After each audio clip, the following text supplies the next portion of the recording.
regresó no más de un minuto más tarde, su carro ya no estaba allí.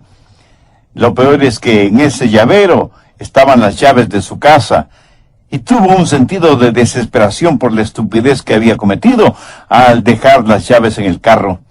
Llamó a la policía para reportar el robo del carro, la cual le dijo que comenzaría la búsqueda del vehículo.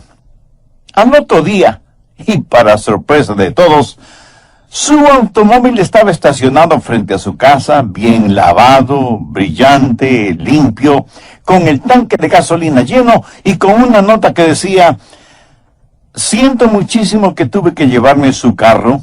Tenía una verdadera emergencia y necesitaba un vehículo. Discúlpeme y tenga la bondad de aceptar la tarjeta de regalo adjunta para que usted y su esposa vayan este fin de semana a comer en el hotel más lujoso de la ciudad. Nuevamente, perdone la molestia que le causé por haberme llevado su carro. Además, ya avisé a la policía que su carro ya ha sido encontrado, por lo tanto, no debe preocuparse de llamarles. Así que él y su esposa ese fin de semana fueron al hotel más lujoso de la ciudad y se dieron un verdadero banquete. Y de noche, cuando regresaron a su casa, la encontraron totalmente vacía. El astuto ladrón del carro había hecho copias de todas las llaves de la casa, invirtió un poco de dinero en la compra de la tarjeta para que fueran a comer y tuvo todo el tiempo del mundo para dejar la casa totalmente vacía y limpia.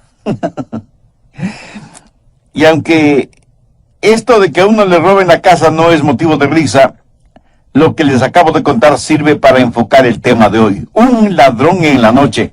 Bien, veamos 1 Tesalonicenses 5 desde el verso 1.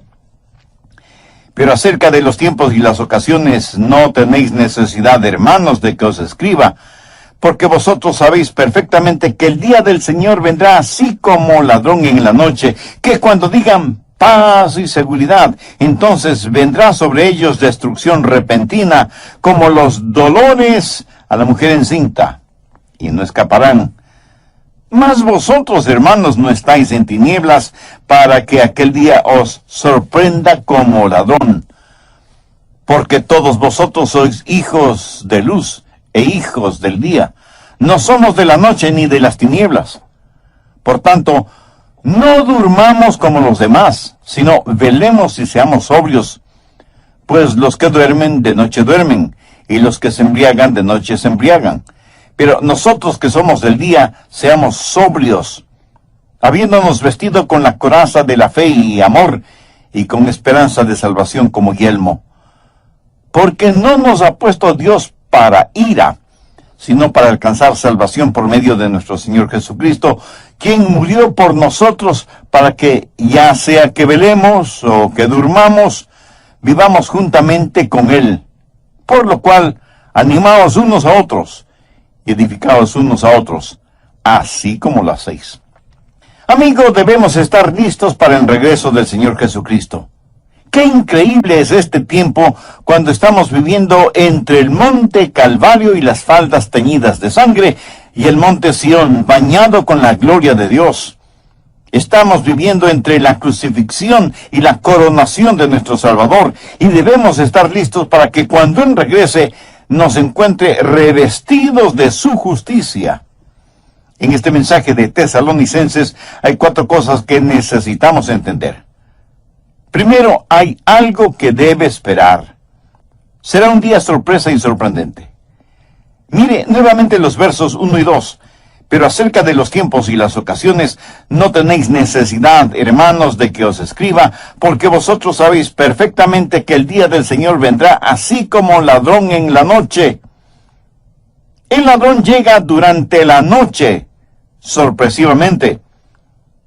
Ningún ladrón le escribe y le dice: el señor fulano de tal, hoy a las 2 de la mañana voy a robar su casa. No, el ladrón llega a robar el momento más inesperado. Así será la venida del Señor Jesucristo. Y por favor note que Pablo no está fijando ninguna fecha, pero sí hace énfasis en 2 cosas: la certidumbre de su venida y la incertidumbre de su venida, porque no sabemos cuándo vendrá, porque vendrá como ladrón en la noche. Busque Hechos 1, desde el verso 6. Entonces los que se habían reunido le preguntaron, diciendo, Señor, ¿restaurarás el reino de Israel en este tiempo? Y él les dijo, no os toca a vosotros saber los tiempos o las sazones que el Padre puso en su sola potestad. Escucha atentamente lo que voy a decir. Cualquier persona de cualquier religión o de cualquier denominación que dé una fecha exacta para el retorno del Señor Jesucristo, no solo que está mintiendo, sino que está desobedeciendo al Señor. En 1988, un religioso escribió un librito titulado 88 razones de por qué Jesús vendrá en 1988. Como Jesús no vino en 1988, ese hombre se volvió en el hazmerreír de todos, especialmente de los incrédulos. Otros han dicho que Jesús retornaría en 1996, en el año 2000, en el 2006, en el 2011, y seguirán dando fechas, y seguirán demostrando que son mentirosos y desobedientes, porque como Jesús dijo, del día y la hora nadie sabe, ni aun los ángeles de los cielos, sino solo mi Padre. Pero aun cuando no sepamos la fecha, tenemos esa sensación de que estamos viviendo al borde de la eternidad. Y cada día que pasa nos pone más cerca de la venida del Señor, y Él regresará en el momento justo. Jesús nació a tiempo, murió en la cruz a tiempo, resucitó entre los muertos a tiempo, ascendió a los cielos a tiempo. Por lo tanto, su regreso será también a tiempo.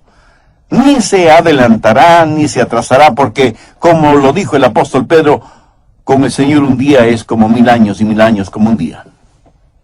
Se acerca un día conocido como el día del Señor, y será un tiempo problemático, porque en ese día Dios derramará su ira sobre este mundo. Este mismo momento, las furiosas aguas de la ira de Dios están golpeando constantemente la represa de su misericordia. Al presente, Dios retiene su ira. ¿Por qué? Porque, de acuerdo al apóstol Pedro, el Señor no quiere que ninguno perezca, sino que todos procedan al arrepentimiento. Segundo, usted puede escapar de una destrucción súbita. En los versos 3 y 4, cuando Pablo está hablando de ellos, se refiere a los no salvos. Ellos no escaparán de la destrucción repentina. Pero si usted es un creyente en el Señor, sí escapará de esa destrucción súbita. Cuando iban a crucificar al Señor Jesucristo, le hicieron caminar por lo que se conoce como la vía dolorosa. En esa vía estaban algunas mujeres llorando. Al verlas, Jesús les dijo, hijas de Jerusalén, no lloréis por mí, sino llorad por vosotras mismas y por vuestros hijos. Cuando llegue el día del Señor será un día solemne. Busque Joel, capítulo 2, versos 1 y 2. Tocad trompeta en Sión y dad alarma en mi santo monte. Tiemblen todos los moradores de la tierra, porque viene el día de Jehová, porque está cercano. Día de tinieblas y de oscuridad, día de nube y de sombra. Como sobre los montes se extiende el alba, así vendrá un pueblo grande y fuerte. Semejante a él no lo hubo jamás, ni después de él lo habrá en años de muchas generaciones. Aquí está diciendo que el día del Señor será un día absolutamente distinto. Nunca ha habido un día como ese y nunca lo habrá. Pensemos en las limpiezas étnicas, en los terremotos, en los huracanes, en los tsunamis, en los tifones, en las inundaciones, en todas estas cosas, y sin embargo el día del Señor será totalmente distinto. Jeremías 30:7 dice, ¡ah, cuán grande es aquel día! Tanto que no hay otro semejante a él, tiempo de angustia para Jacob, pero de ella será librado. Recuerde que Jacob es el nombre para los judíos carnales, y Dios promete una liberación nacional para los judíos. Daniel también habla de ese día en el capítulo 12, verso 1. En aquel tiempo se levantará Miguel, el gran príncipe que está de parte de los hijos de tu pueblo, y será tiempo de angustia, cual nunca fue desde que hubo gente hasta entonces. Pero en aquel tiempo será libertado tu pueblo, todos los que se hallen escritos en el libro. Joel dice que no ha habido un día como ese día. Jeremías y Daniel dicen casi exactamente lo mismo. Y Jesús en Mateo 24:21 dijo, porque habrá entonces gran tribulación, cual no ha habido desde el principio del mundo hasta ahora, ni la habrá. Mi amigo, el día del Señor será un día solemne. Nunca ha habido ni nunca habrá un día como ese. Y necesitamos escapar de ese día. Apocalipsis 6 dice que los hombres se esconderán en cuevas y cavernas, y pedirán, rogarán a las montañas que caigan sobre ellos, diciendo, caed sobre nosotros y escondednos del rostro de aquel que está sentado sobre el trono, y de la ira del Cordero, porque el gran día de su ira ha llegado, ¿y quién podrá sostenerse en pie? El anticristo, quien estará gobernando el mundo en esa época, hará que Hitler parezca un Boy Scout a su lado. Será un día de destrucción súbita. Y aunque muchos consideran esta clase de mensajes exageradamente alarmantes, este mundo será sorprendido si es que no escucha y presta atención a la palabra de Dios, lo mismo que sucedió en los días de Noé. Esta es una de las razones por las que no creo que la iglesia va a pasar por la tribulación, porque la gran tribulación no es tiempo de paz y seguridad. El tiempo de paz y seguridad es cuando llegue ese día y seamos librados de experimentarlo. Mateo 24, desde el verso 36. Jesús les hace conocer a sus discípulos que el día y la hora nadie lo sabe, ni siquiera los ángeles del cielo, sino únicamente su Padre. Pero note lo que dice en el verso 37. Mas como en los días de Noé, así será la venida del Hijo del Hombre. ¿Y cómo fueron los días de Noé? Verso 38. Porque como en los días antes del diluvio estaban comiendo y bebiendo, casándose y dando en casamiento, hasta el día en que Noé entró en el arca, y no entendieron hasta que vino el diluvio y se los llevó a todos. Así será también en la venida del Hijo del Hombre. Quiere decir que todos estaban viviendo su vida rutinariamente. Matrimonios, fiestas, diversión, hacer dinero, tener más fiestas, inventarse nuevas diversiones, los días de Noé. Hasta que un día Dios le dijo a Noé y a su familia que entraran en el arca. Dios cerró la puerta del arca y abrió las cataratas del cielo y abrió las fuentes de los mares y vino el diluvio y fue demasiado tarde para todos los que estuvieron fuera del arca. El día del Señor será un día súbito y solemne. Ya me puedo imaginar un comité en los días de Noé.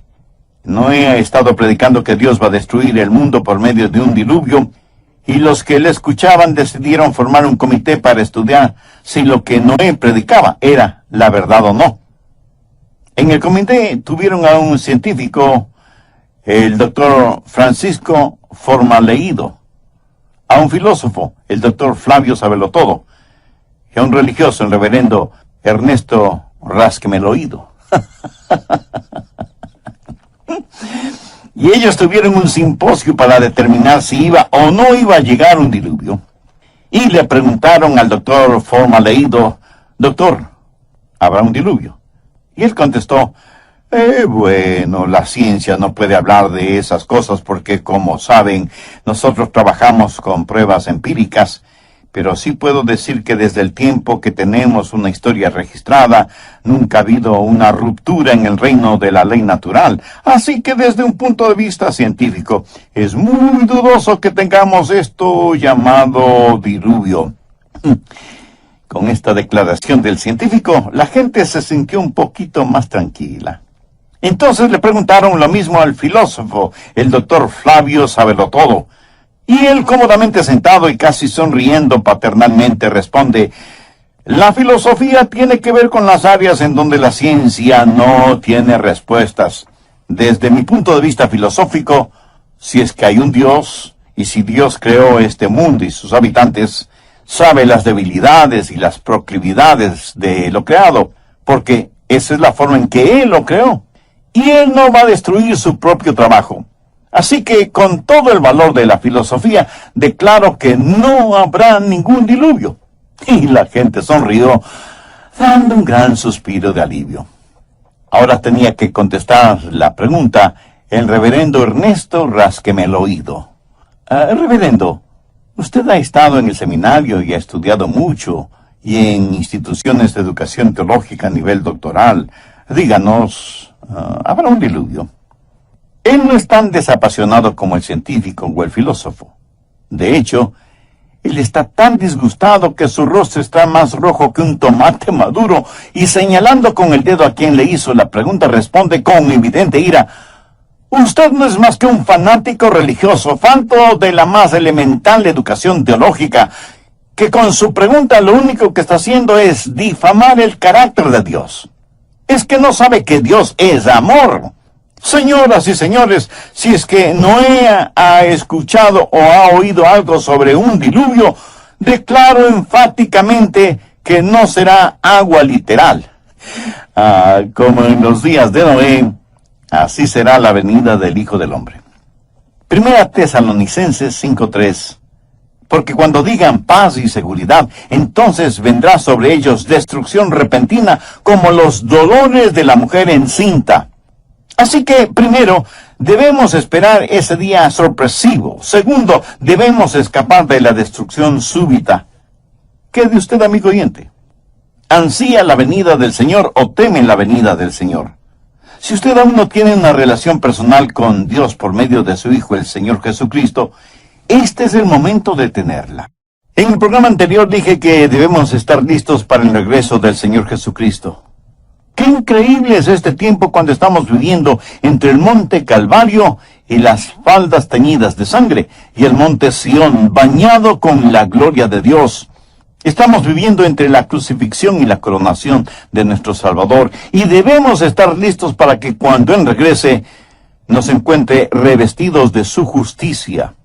Y teniendo como base bíblica Primera Tesalonicenses 5, los versos del 1 al 11, mencioné que hay 4 cosas que necesitamos entender. Primero, que hay algo que debemos esperar. Los versos 1 y 2 dicen: pero acerca de los tiempos y las ocasiones, no tenéis necesidad, hermanos, de que os escriba, porque vosotros sabéis perfectamente que el día del Señor vendrá como ladrón en la noche. Segundo, que usted puede escapar de una destrucción súbita. Bien, le invito a tener su Biblia y un cuaderno de notas a la mano para proseguir con el estudio bíblico de hoy. Le aseguro que será muy bendecido. Tercero, debemos soportar las tinieblas circundantes. Los versos del 4 al 9 de Primera Tesalonicenses 5 dicen: mas vosotros, hermanos, no estáis en tinieblas, para que aquel día os sorprenda como ladrón. Porque todos vosotros sois hijos de luz e hijos del día. No somos de la noche ni de las tinieblas. Por tanto, no durmamos como los demás, sino velemos y seamos sobrios. Pues los que duermen de noche duermen, y los que se embriagan de noche se embriagan. Pero nosotros que somos del día, seamos sobrios, habiéndonos vestido con la coraza de la fe y de amor, y con la esperanza de salvación como yelmo, porque no nos ha puesto Dios para ira. Debemos soportar las tinieblas que nos rodean. Nuestro mundo actual está en tinieblas, tinieblas morales, tinieblas espirituales, tinieblas sociales, tinieblas políticas y aún tinieblas religiosas. No podemos darnos el lujo de quedarnos dormidos, aunque el mundo esté dormido. Es más, parece que el mundo hubiera sido cloroformado por Satanás y está en estado de estupor moral y espiritual. Como hijos e hijas de Dios, ¿qué podemos hacer? Primero, saber lo que está pasando y despertarse. Mire lo que dice el verso 5, porque todos vosotros sois hijos de luz e hijos del día, no somos de la noche ni de las tinieblas. Nosotros los creyentes somos los únicos en el mundo que sabemos o que debemos saber el sentido de todo lo que está pasando. Debemos estar conscientes de las cosas. Por eso predico mensajes como este. Tal vez no veamos un nuevo año, o un nuevo mes, o una nueva semana, o un nuevo día, porque Jesús puede venir en cualquier momento. Y alguien me dirá, pero pastor, si todas las cosas están tan bien. Precisamente ese es mi punto. Cuando digan paz y seguridad, entonces vendrá sobre ellos destrucción repentina. Segundo, no es tiempo de dormir, sino de velar y estar sobrios. Veamos los versos 6 y 7. Por tanto, no durmamos como los demás, sino velemos y seamos sobrios, pues los que duermen de noche duermen, y los que se embriagan de noche se embriagan. Me da la impresión de que muchos van a sus respectivas iglesias con un rótulo que dice, favor no molestar. Yo espero que este mensaje no haya sido como una canción de cuna para usted, sino como una llamada de atención, como el toque de una diana, como un reloj despertador. El escenario está listo, y la segunda venida de Cristo no es una teoría que debe ser discutida, sino una verdad que debe ser vivida. No estamos supuestos a ponernos largos mantos blancos e irnos a sentar en el pico de una montaña. Jesús dijo que debíamos estar ocupados hasta cuando Él regrese. Pero, ¿qué significa estar ocupados? Si usted tiene una ocupación, ese es su trabajo. Manténgase ocupado. Dé a conocer al mundo su relación con Jesucristo. Tercero, no solo debemos estar alertas, estar despiertos y ser sobrios, sino que además debemos estar vestidos con la ropa apropiada. Mire el verso 8. Pero nosotros que somos del día, seamos sobrios, habiéndonos vestido con la coraza de la fe y de amor, y con la esperanza de salvación como yelmo. Hay dos cosas que cada creyente debe tener siempre. Primero, tener un corazón justo. Esa es la coraza de fe y de amor que cubre su corazón. Si usted ama a Jesús, usted debe amar a los demás. Usted debe poner su fe en donde Dios puso sus pecados, en el Señor Jesucristo. Esa es la coraza que necesita llevar siempre. Si no la tiene, mi amigo, usted no está listo para enfrentar estos días tenebrosos. Y no solo tener un corazón justo, sino también una cabeza bien protegida, con el yelmo o casco de la salvación. Miremos la segunda parte del verso 8. Habiéndonos vestido con la coraza de fe y amor, y con la esperanza de salvación como yelmo. ¿Qué significa la esperanza de salvación? ¿Quiere decir que espero ser salvo? No, no significa eso. Usted no debe tener un espero salvarme, sino que debe estar seguro de su salvación. Usted debe poseer un sé que soy salvo, porque la Biblia usa la palabra esperanza de una manera diferente a como nosotros la usamos. En la Biblia, esperanza significa una certeza absoluta basada en la palabra de Dios. Por ejemplo, a la segunda venida del Señor se la conoce como la bendita esperanza. Usted debe tener un corazón cubierto con fe y amor y tener el yelmo de la absoluta certeza de su salvación. Usted necesita estar absolutamente seguro de su salvación, estar sobrio, estar alerta, estar preparado. Cuarto, experimentaremos una liberación segura. Primera Tesalonicenses 5:9. Pero no nos ha puesto Dios para ira, sino para alcanzar salvación por medio de nuestro Señor Jesucristo. Aquí la palabra salvación significa libertad o liberación. Libertad por medio de nuestro Señor Jesucristo. ¿Y para qué tenemos esa libertad? Veamos el verso 11. Por lo cual, animaos unos a otros y edificaos unos a otros, así como lo hacéis.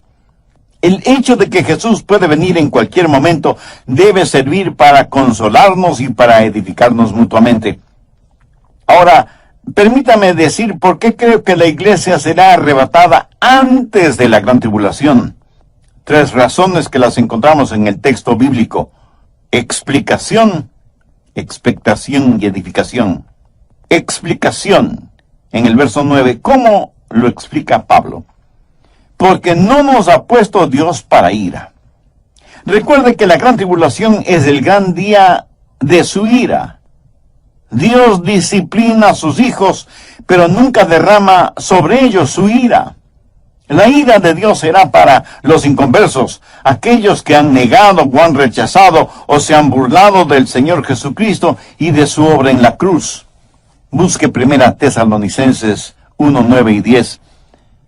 Porque ellos mismos cuentan de nosotros la manera en que nos recibisteis y cómo os convertisteis de los ídolos a Dios, para servir al Dios vivo y verdadero, y esperar de los cielos a su Hijo, al cual resucitó de los muertos, a Jesús, quien nos libra de la ira venidera. Los ejemplos clásicos. Hemos hablado de los días de Noé, y cómo el diluvio no se hizo realidad, sino hasta después de que Noé y su familia estuvieron seguros en el arca. El otro ejemplo tiene que ver con Lot. Veamos Lucas 17, los versos del 28 al 30. Asimismo, como sucedió en los días de Lot, comían, bebían, compraban, vendían, plantaban, edificaban. Mas el día en que Lot salió de Sodoma, llovió del cielo fuego y azufre, y los destruyó a todos. Así será el día en que el Hijo del Hombre se manifieste. En los días de Lot, la gente vivía desaprensivamente. Comían, bebían, hacían negocios, se divertían, y sus diversiones estaban marcadas por perversiones sexuales. Hay que notar que los días de Lot estaban también marcados por prosperidad económica. El mercado de valores estaba en la cúspide cuando cayó fuego y azufre sobre Sodoma y Gomorra.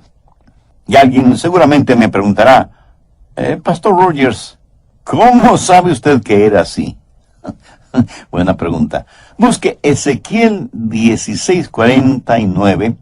He aquí que esta fue la maldad de Sodoma tu hermana: soberbia, saciedad de pan y abundancia de ociosidad tuvieron ella y sus hijas, y no fortaleció la mano del afligido y del menesteroso. Pero lo peor eran las abominaciones sexuales, pecado del cual no se avergonzaban. No lo cometían en oscuros callejones, sino que lo exhibían en las calles principales, sin ni siquiera sonrojarse. Como tenían en abundancia, parece que no tenían necesidad de trabajar. Y no solo tenían abundancia de pan, sino también abundancia de ociosidad. Tenían tremenda prosperidad económica, pero también habían llegado a lo más profundo de las perversidades sexuales.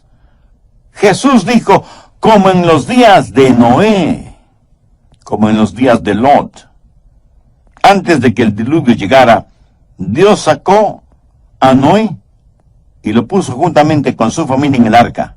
Antes de destruir a Sodoma y Gomorra con azufre y fuego, el ángel le dijo a Lot que debía salir de la ciudad porque mientras él estuviera en la ciudad, el ángel nada podía hacer. Dios no derramaría su ira sobre este hombre Lot, a pesar de que Lot, aunque creía en Dios, estaba totalmente viviendo en medio de un ambiente mundano. Noé fue puesto en la seguridad del arca antes del diluvio.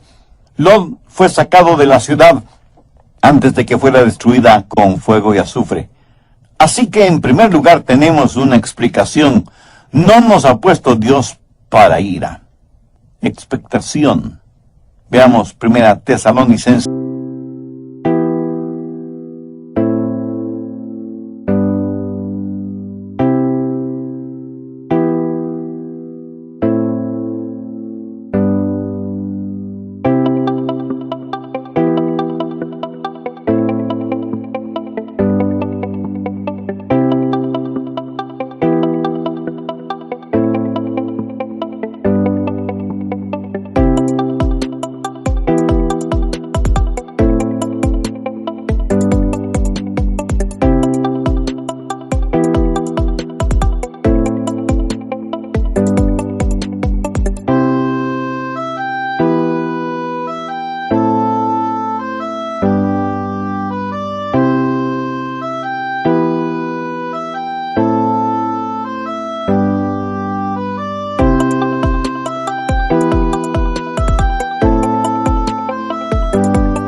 Eclesiastes 5:10, quien murió por nosotros para que, ya sea que velemos o que durmamos, vivamos juntamente con Él.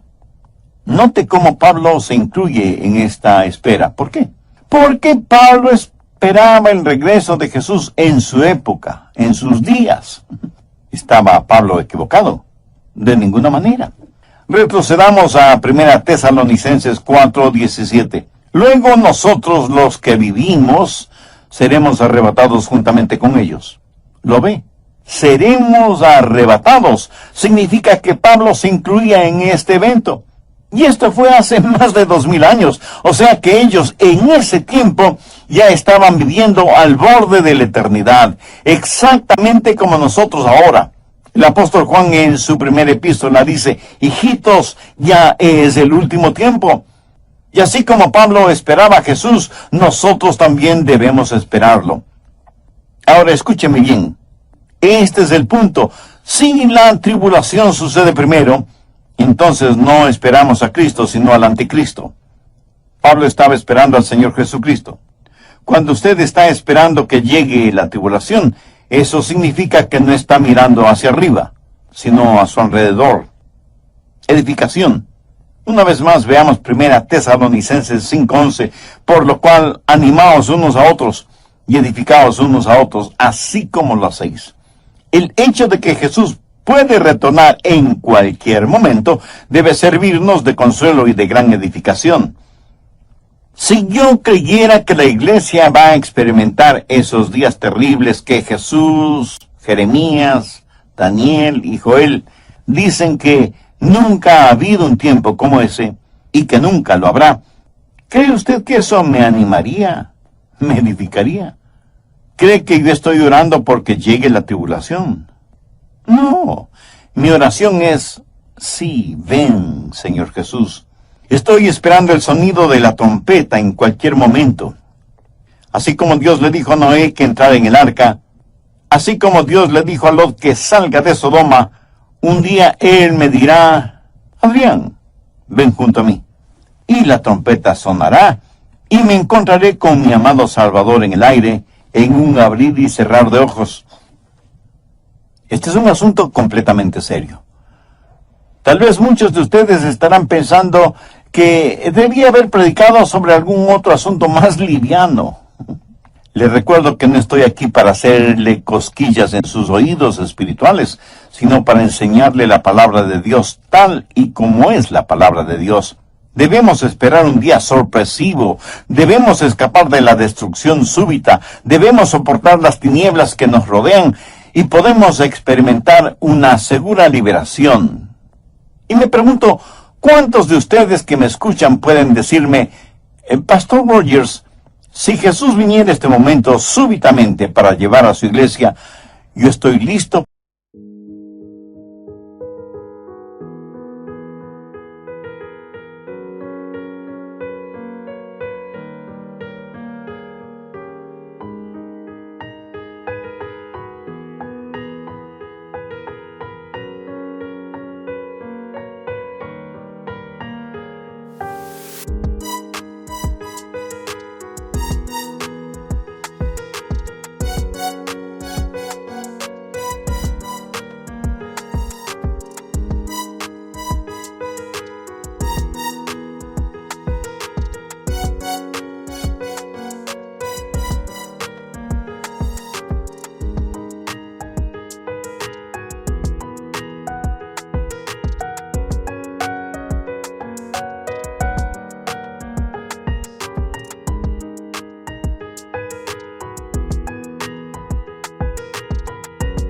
Para ir a su presencia.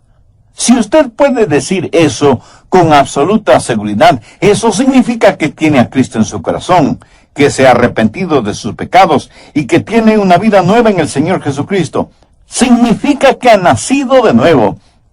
Y porque ha nacido dos veces, un nacimiento físico, biológico y un nacimiento espiritual, morirá una sola vez.